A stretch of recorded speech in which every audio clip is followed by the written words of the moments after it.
All episodes of the Real Women in Business podcast reflect the opinions and views of the guest and cast McCrory and do not reflect official policy or position of employers or clients. Thank you.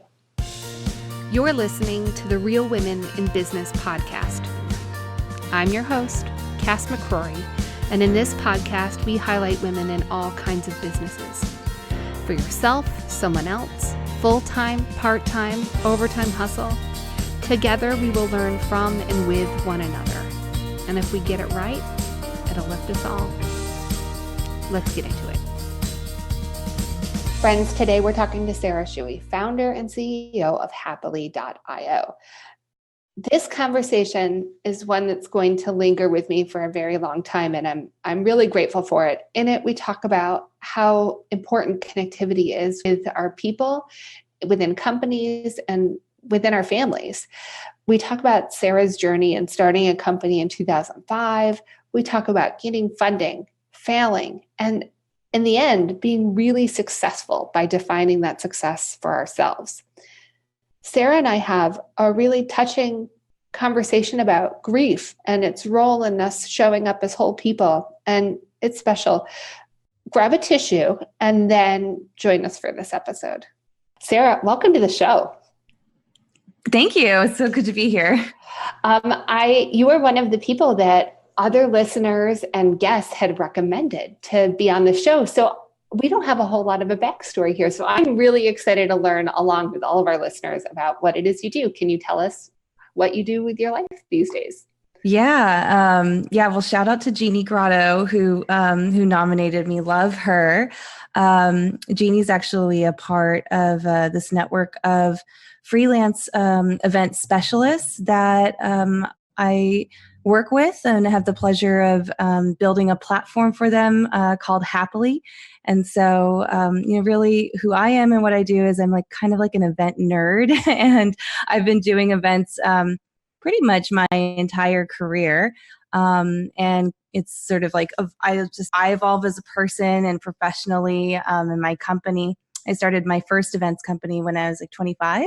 I'm 38 now. I don't know if that's kosher to date myself, but I think it's really good to embrace your age. And, and now I have this platform called Happily, and it's a marketplace for over 50,000 now freelance event specialists. So our tagline is kind of like event teams on demand, and we help brands and individuals, nonprofits, be able to take their really ambitious ideas for how to bring their communities together live and in person, and execute those faster and potentially better than they could have ever imagined.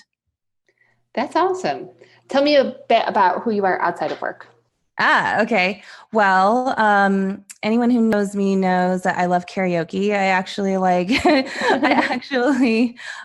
turned my house into a karaoke studio, and there's fog machines, lasers, microphones, the whole thing.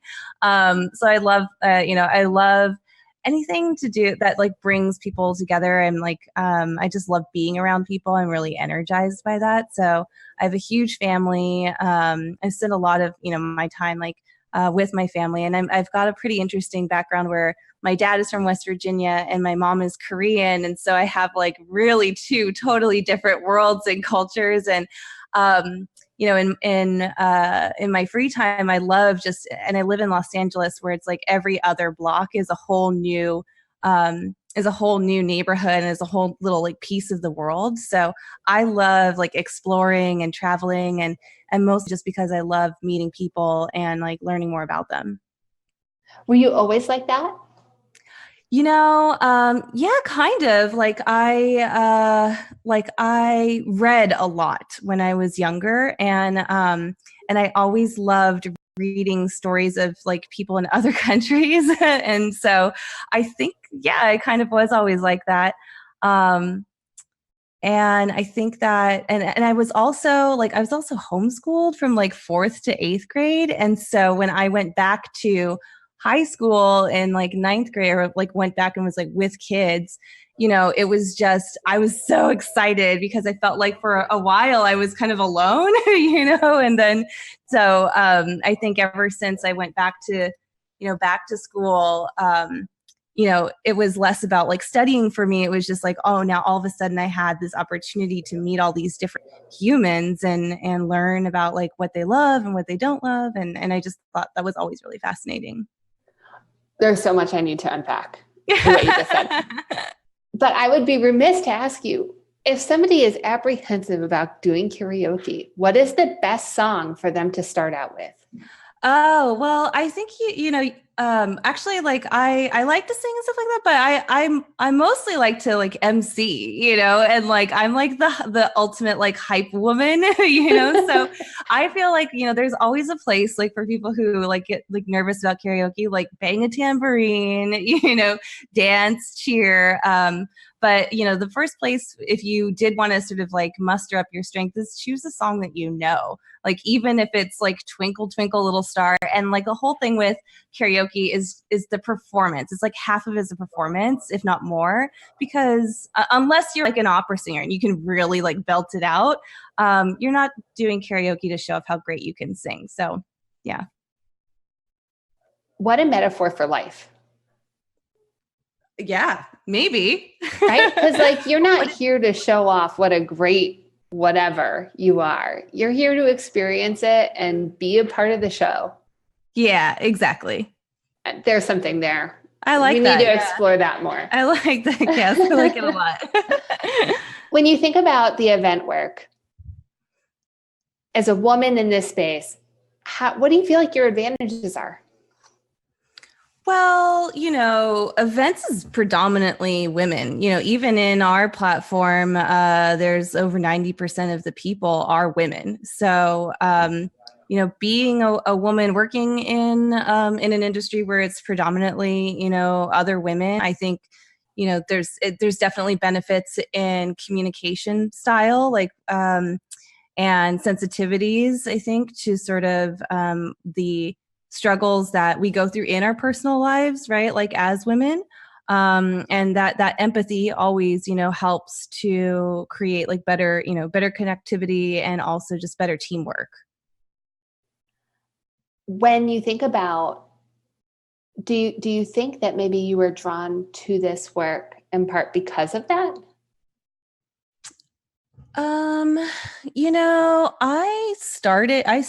I really, when I was a kid, I wanted to be a TV producer, and I worked in television. I interned.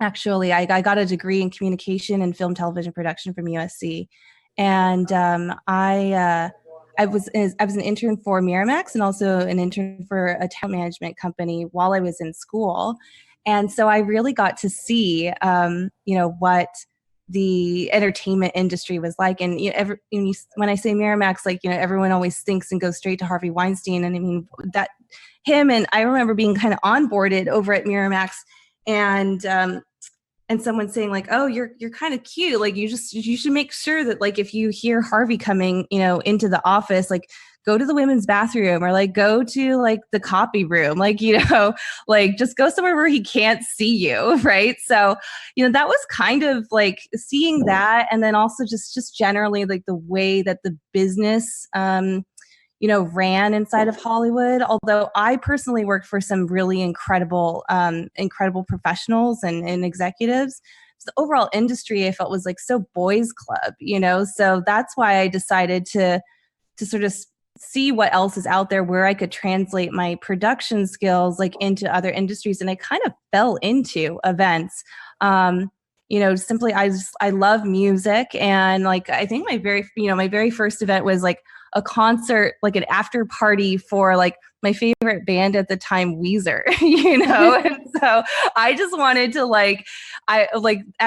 back then, there was like a pretty active online fan board, and I just wanted to meet these people that we would like geek out over music online in person. And so I decided to throw a little party. And so that's, I fell into it, I think, and then fell in love with, sort of like being this orchestrator of these special moments. And then now, like with over over 15 years of dedication to like one industry, I think I start to like be a bit more self-aware and reflective about how everything, so all the pieces and stuff like that works. And so, that's one of I think the greatest joys of like being committed to like one career, one pathway, is you just start to like notice these like really subtle nuances and your purpose for doing things. Like it just keeps getting going and being higher than if you're, always sort of like jumping ship. I'm curious, do you see people kind of jump in and jump out of events and you're like, no, you should stay? No, I don't no, I think it's like, you have to be a certain type of person to like events. One, like, you don't actually have to be an extrovert. I think it helps, but it's like starting little companies, when you're doing these events. These events are like, that we worked on are like $25 million shows, Yeah. So like, there's so many different roles within the event space, but there's always this like, you kind of have to be like want to have that like adrenaline rush, because the thing with events is like, no matter what, you get one shot. It has to be like pretty much perfect, and that moment's like never going to come again. The opportunity isn't going to happen again. And there is a deadline, so I think that type of like pressured environment, really does take a certain kind of person.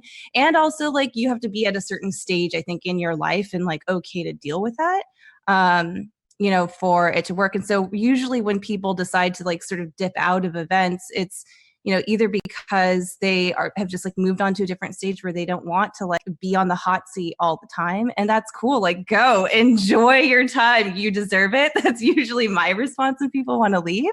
But events, I mean, most of the time, I think, if anything, I see a lot of people who want to like stay in the event space. And I'm like, you might want to look at something else, because there's so many, there's so many things to do that that might be like a better fit for someone's personality. I love how you've invested yourself in this one thing and how it continues to evolve and you find the nuance that you like. What are you loving about the work today? I think that we're in a really interesting time where everybody is like spends so much more time in front of their screens and in these sort of like digital communities that they are, and there's been this kind of like awakening en masse, right? That connectivity and intimacy is important. And so I think that has been the coolest part about like the here and now of the event space, is that like, there's like experiences and activations and all this stuff is like, it's kind of, everyone's talking about it right now. And so that's been really cool. Cause I think before, like maybe 5 years ago, even, there was always sort of like, we always had to prove as an industry that like events were important, to organizations. And so now it's really fun because there are more people involved with the conversation. When you have more people involved in that conversation, and more heads in the room, things advance and innovation like moves quicker. So we're seeing people connect with each other in lots of like just beautiful, different, like really creative ways. And that's what's really cool about it. That's awesome. I love how I feel like when I went to an event in 2008, right? I had met people. I had this very contained experience at the event, and then that was the end of it. Whereas if I go to an event today, yes, I have a really immersive experience with those people, but then the relationship can continue on social media, even just a very peripheral way that creates lasting value and impact of the event. I feel like I'm kind of a metrics nerd, so I really love like how people quantify the value of an event. And I feel like how many people connected at your event needs to be a metric that you're matching. Yeah, we actually, I think a lot about this stuff too. And we worked out, like recently we launched an event ROI calculator. And one of the things that I thought was that, there's something called like an LTV, like a lifetime value, right? Yeah. But nobody was like attaching LTV as a number to evaluate the ROI on an event experience. But the event actually, like events can be like sort of a launching part for like an introduction to a product, but there are also these touch points, and it really, like, you remember. I mean, I think it's remarkable that you remember the year that this event happened, like for as an example, right? Like people remember where, when and where some special moment or of transformation occurred for them at an event, and it carries with them through their life. So yeah, actually, when we're measuring ROI, we are looking at things that I suggest that people look at is their LTV as well as like the NPS, like their Net Promoter Score too, like, because you go and you tell everyone, right? Like, yeah. and so it's like you were there, you share it digitally, you share it in a conversation, and then other people want to also like jump in and experience that too. If you were to give advice to somebody that's just starting out in the event space, what advice would you give? I do all the time, because we've got, Happily is wonderfully like an entry point for so many curious event professionals. And, I think that the number one thing is to find your unique value. And what can you really specialize in? And I think that could probably be true of most industries these days, like specialists. There's sort of that specialist versus generalist thing. But when you're first starting out, specializing in something is actually will allow you to like grow and like sort of climb the ladder a lot faster than generalizing. And really, truly, like a good generalist is someone who just has like had more experience and time specializing in multiple things, right? So that's what I would say is like find your unique value. Like be the person that whenever someone thinks about something in particular, you're the go-to. Like for instance, when I started in the business, like and when I started my company when I was 25, this was like back in 2005 or 2006, I think, and I found out that events were second most like wasteful industry after construction and like damaging the environment. And so I literally wrote a blog post, and that was blogging was like new, like people still weren't blogging, but I was like a real big writing nerd. So I wrote a blog post about how I wanted all my events to be as waste-free as possible. It's a New Year's resolution, like a January 1st blog post. And nobody was doing that, right? So literally, like after that, like Oprah's producers like reached out to me, NPR, like Condé Nast, they're like, what is a sustainable events thing that you do? Like I was a nobody, right? But because like I had really found that like unique sort of voice and sort of perspective that I could bring, and shared that, was bold enough to share that, that's how it allowed me to actually be able to like jump leaps and bounds within my own space. I want to just dial this back a tiny bit, because you started your company in 2005. You were just 24, 25. Yeah. And you find something that you feel passionate about within your industry. And you just talk about that passion. You don't necessarily have all of the answers. You certainly don't have it mapped out for how it's going to go in the next 30 years, but you start. What inspired you to start? I always knew that I was going to be an entrepreneur. So like I randomly took an elective entrepreneurial class at USC, and I like loved it. And I just fell in love with the creativity of starting a company. Like I just knew that I was an entrepreneur. I have a lot of entrepreneurs in my family too, and I always admired them. And I think because of the whole homeschooling thing, but just generally, like I'm a very independent person. I have a very independent streak. So I liked the idea of I like the idea of being in control of my destiny.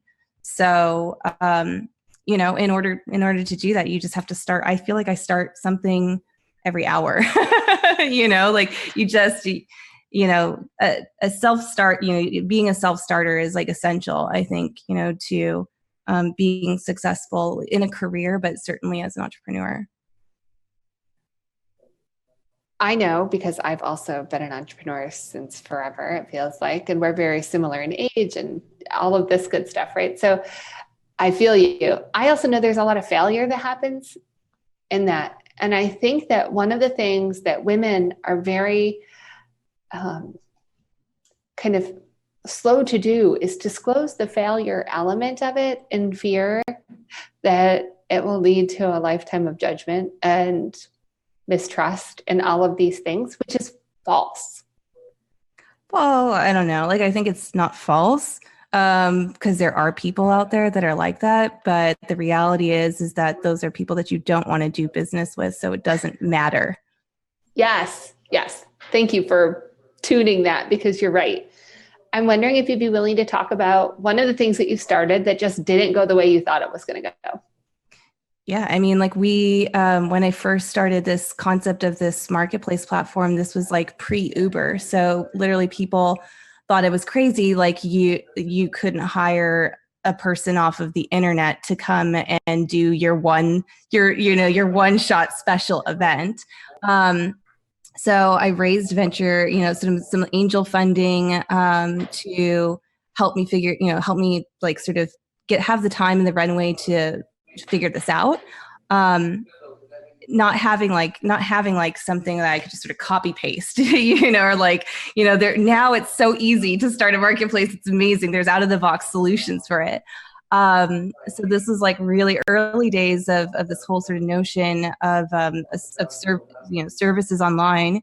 And we built a product that was technically and, you know, aesthetically like very beautiful, but like we just were not getting people actually using it. People were like, yeah, it looks great. Yeah, this is a good idea, but they weren't actually using it. And so that was like I had to sort of, they say it's like killing your baby. Like I had to like kill my baby and just be like, you know what, over here, like we still had people signing up to be like freelance planners, and we had people saying like, oh, like, can we just hire folks? Like, do we have to go through this whole big tool to get there? Right. And so that was a huge failure. I mean, I'd raised money from my family, from, you know, close friends that like were investors. And I had to go to them and say like, you know, I know we've been working on this for 2 years, but this doesn't work. And I need to start all over again. So that was huge. And I was and even saying it's hard to share because it's like very, it was so painful. You know, that was like a really, really big failure.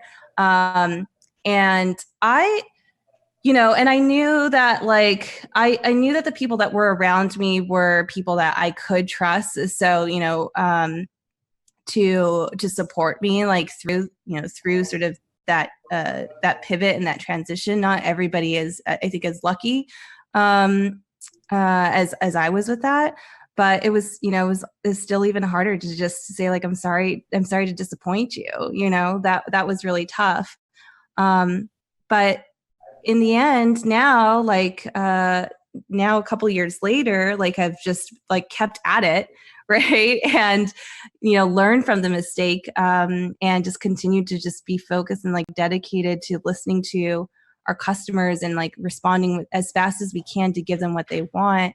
And it's like, it makes almost the success that I have, and, you know, now to be so much sweeter because of that failure.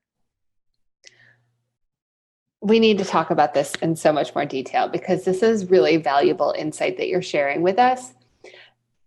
Number one, it was lessons learned.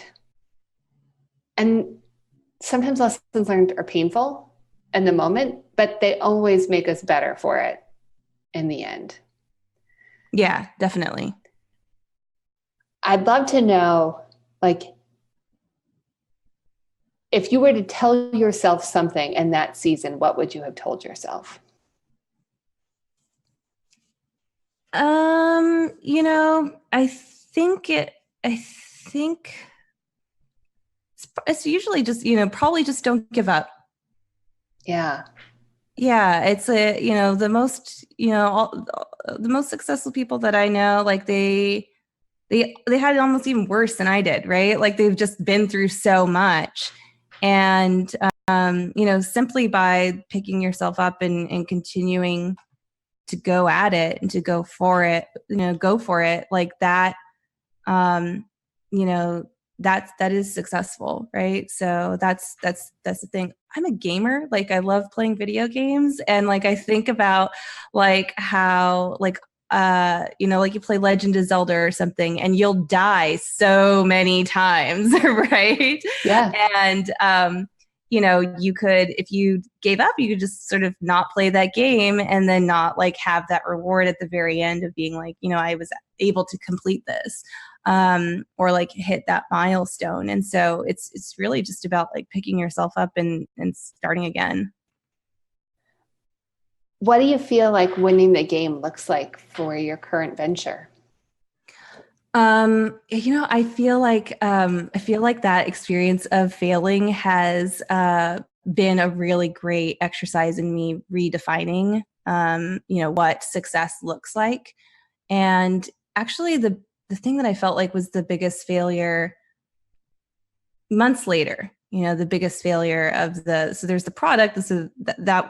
That was like sort of a failure in itself. But, the way that like our team fell apart through that process was an even bigger failure.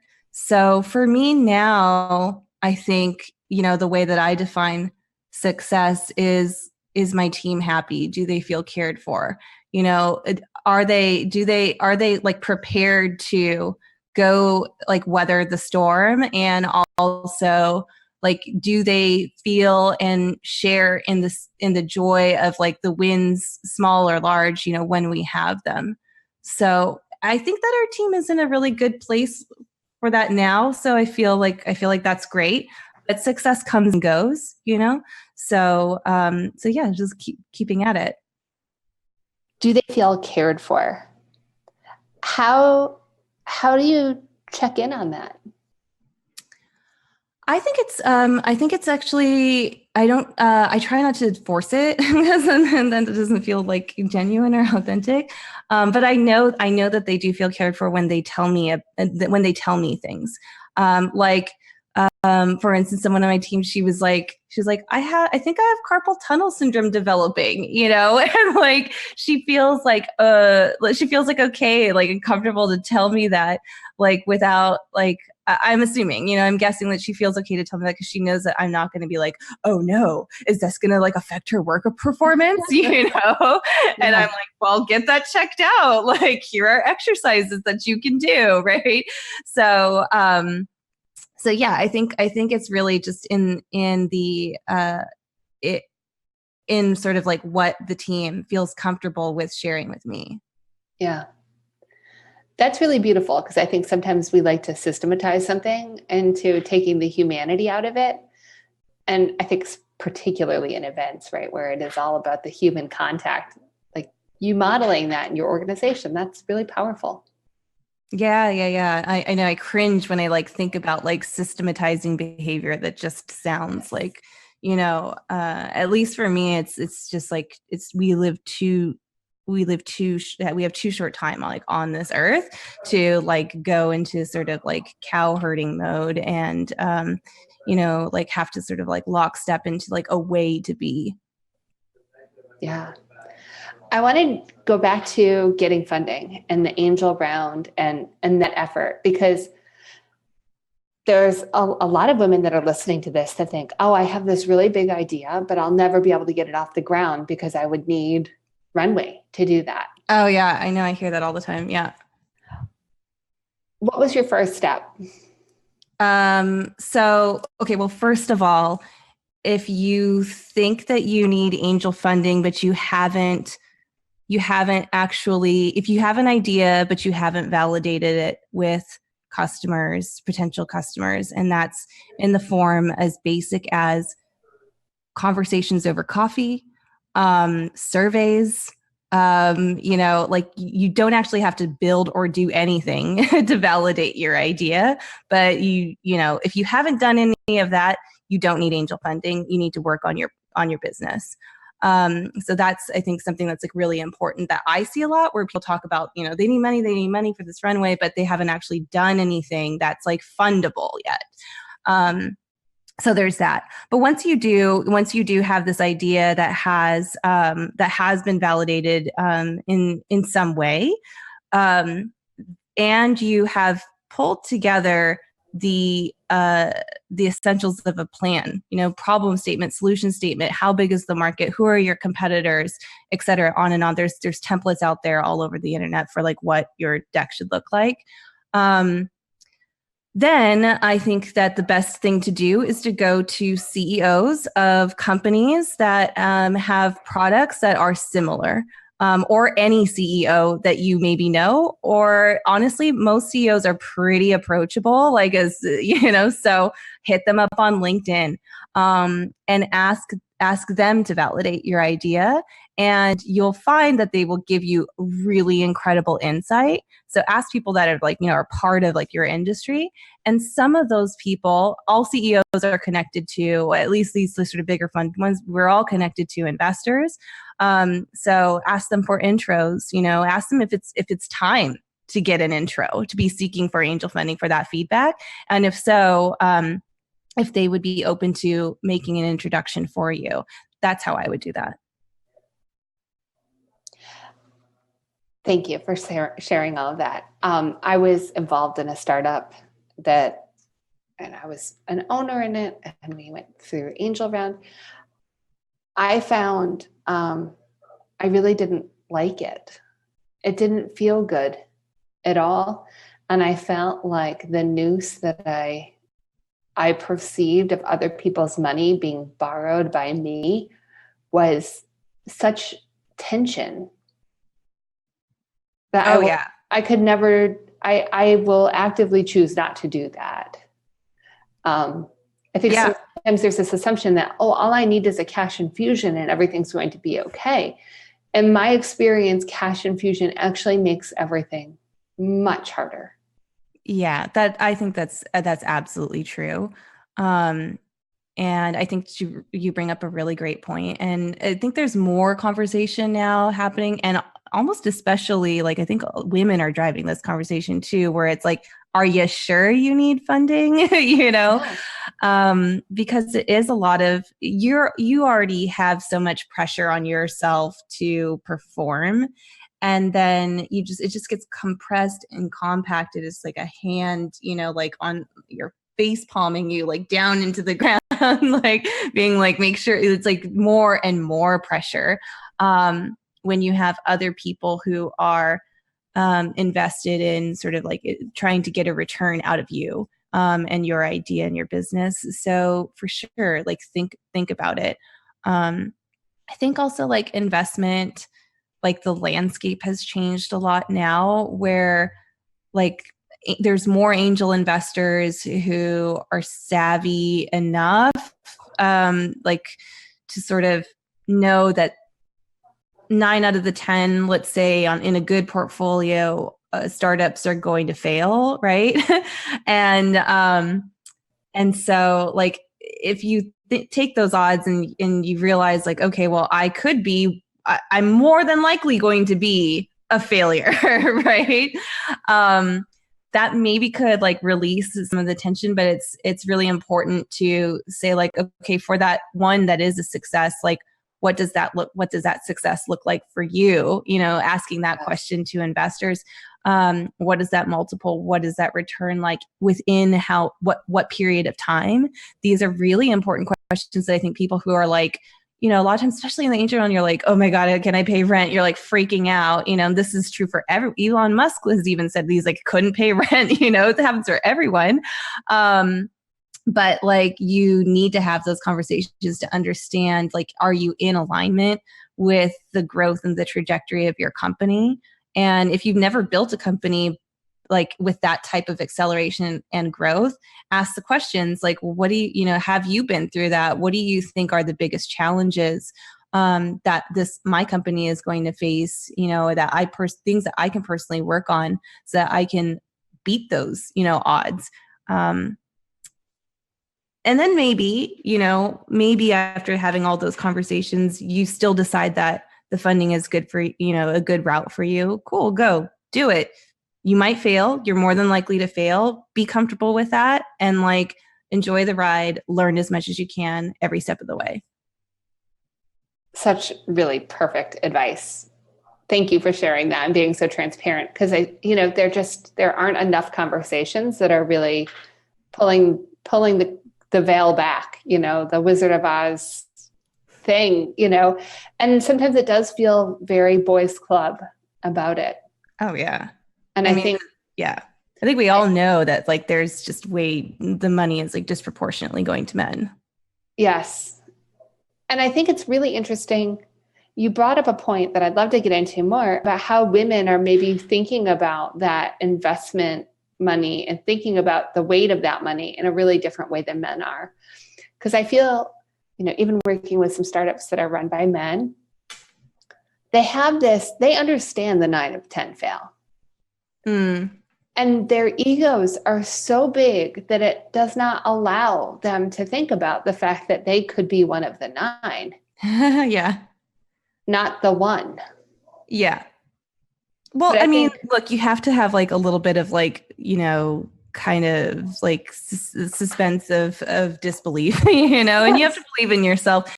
You have to believe in yourself in kind of a freakish way. So believing in yourself is very different than having an ego about it. Yes. Right.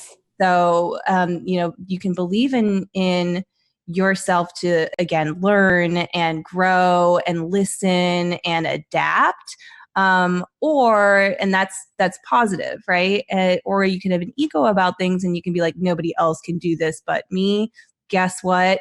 There are people out there who could do this just like you, maybe even better than you. So let's calm down here. So I think that's the difference. Definitely. I want to go back to the personal side of things. What are you doing each week that's bringing you joy? I think that, again, it's just for me, what brings me joy is interacting with people. And, we run a distributed team at Happily. So, we don't have a central office. And so I've been doing, which is kind of crazy, is I don't have an office, right? And so I don't have someone that I can sort of go, whenever an idea or an observation about things comes to mind, I can't go turn to, Alice next to me and tell her about what's going on and happening. And I've been actually posting kind of daily, regularly, on LinkedIn, these thoughts that are usually reserved for my team internally. And it has brought me so much joy to share these things, with this online community of coworkers, really is how I think about at least the people on LinkedIn. I think of people as coworkers there. That work for different companies, are in different stages, and to hear their feedback or yeah, totally. And to, I think it brings me joy to just know, that I'm not alone in sort of some of these thoughts that I have about how people work together. I wrote something freelancers are people people hire freelancers because they either can't do the job or they don't want to do the job, and everyone was like, this is so true. And just sharing that, sharing that experience that I have kind of virtually in my own little cave or my own virtual world with others has brought me a lot of joy. Nice. I love that. I've got a lightning round of questions, but before I go there, I want to make sure, did we talk about everything that you wanted to talk about today? Oh, I reached out. I don't know if this is useful or not, but so again, my company's name is Happily. And when we first started talking, what would you like to talk about? I thought that after listening to your podcast and the awesome women that are on there, and I'm assuming awesome women and hopefully men too that are listening to your podcast now, I thought that like sharing this like recent experience that I had of my grandmother passing and having this company called Happily, and like it's a service like hospitality based business where I have to be in support of others. And my grandmother was the closest person, like family member, like to me in my life. So it was like losing a parent, and I was just grieving, for like 4 to 6 weeks grieving. And it was so hard to sort of like pick myself up every day. Sometimes some days were like that.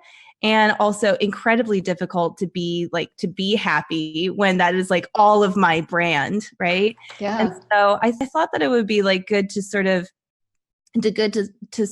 just say that and like to share that like it's actually like it's totally normal and okay. And part of bringing your whole self to work is like sharing what's going on with you and bringing that. And like over time, in that process, you're going to know when you need to sort of like stop, pull it together, focus, and then, but then you're also going to be like able to sort of like share and experience that human connection and like a deeper connection with your clients, with your coworkers and all this stuff who have been through similar things, and maybe in work environments and cultures that it's not acceptable for them to talk about, right? They have to like suffer quietly, in their grieving. So I just wanted to share that like with people.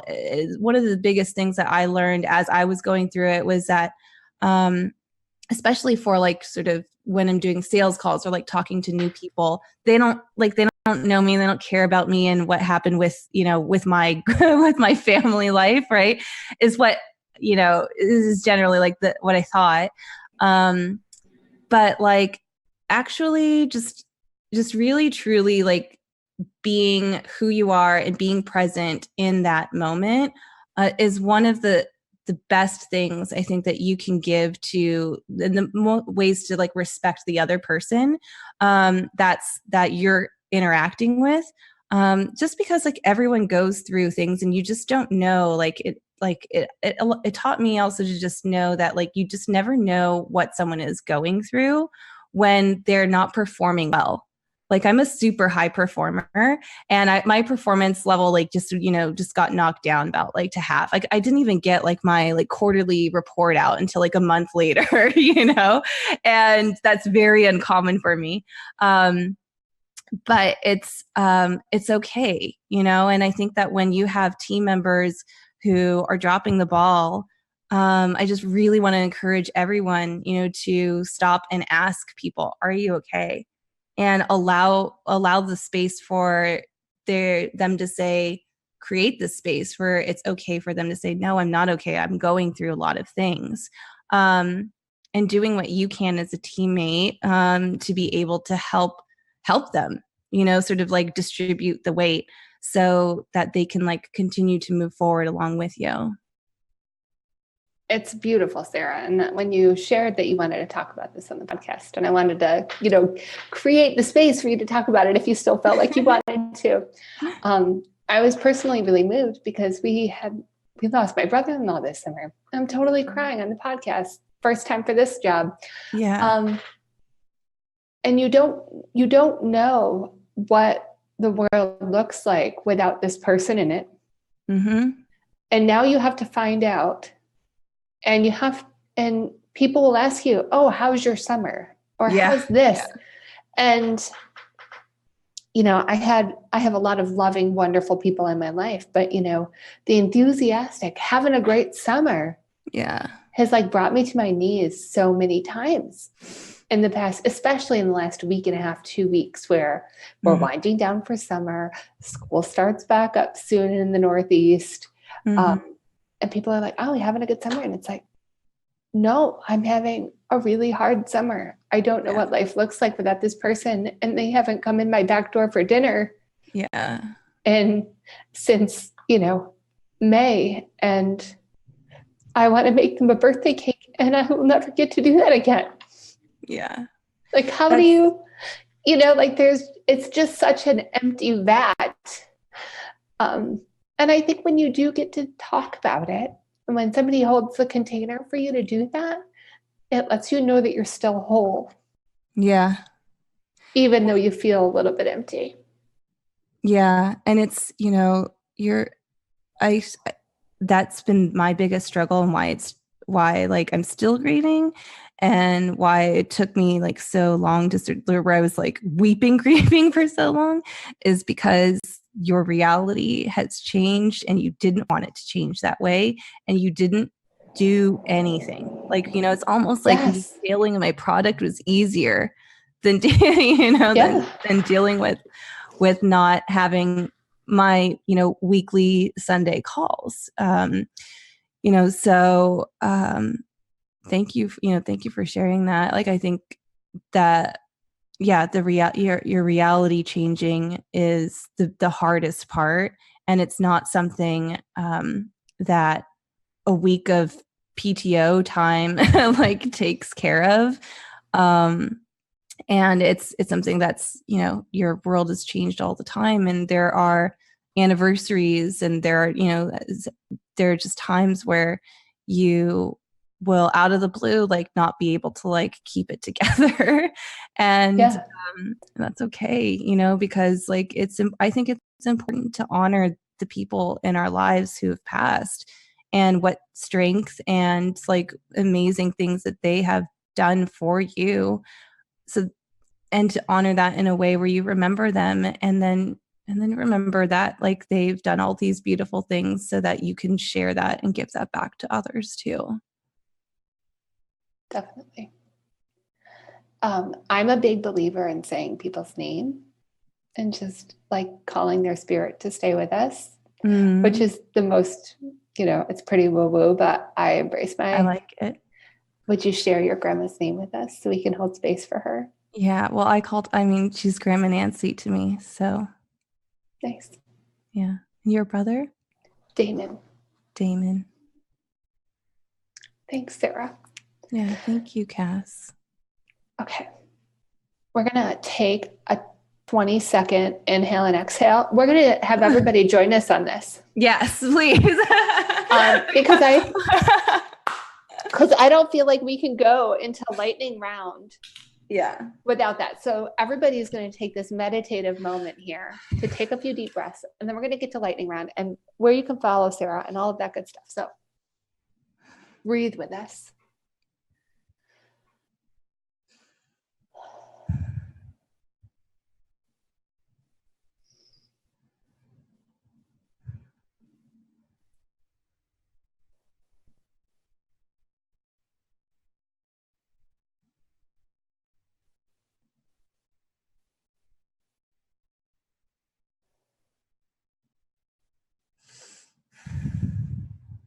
Okay. Thank you. I feel seen, even though we're on a podcast. What's your go-to jam when you need to up your energy? Oh, anything by Beyonce. What time do you wake up?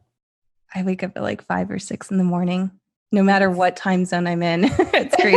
Oh, that's funny. What's breakfast look like? I really like yogurt, granola, fruit.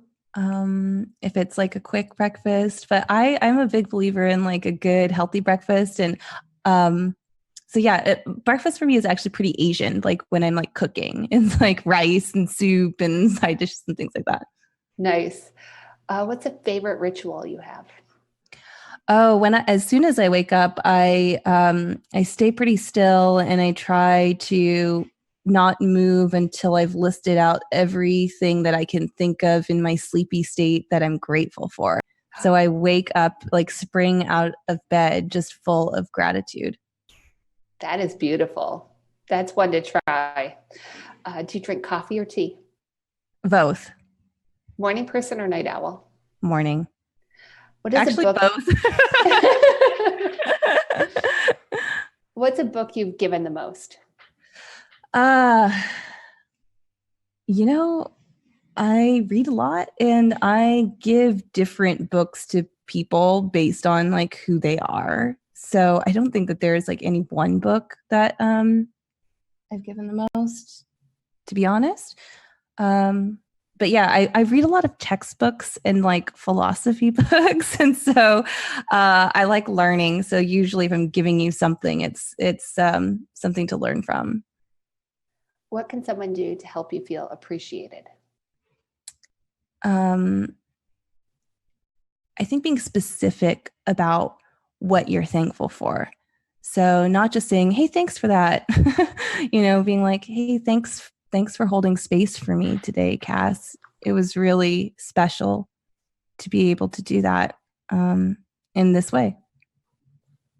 Thank you for the insights and for the conversation on grief and, being somebody that really sees people and aims to do that both professionally and personally. It's a real gift. I'm glad to know you now. Yeah, ditto. We're like sisters. I love it. Sarah, where can people find you online? At Happily. So if you Google Happily, you can get to our website, which is happily.io for Indian Ocean. LinkedIn, like I was saying, like brings me so much joy lately. So find me, Sarah Shewey, Shewey on LinkedIn. Awesome. Thank you again. This was beautiful. Yeah, Cass, I look forward to chatting with you, not on a microphone. We will do that. Yeah. Let's stay in touch.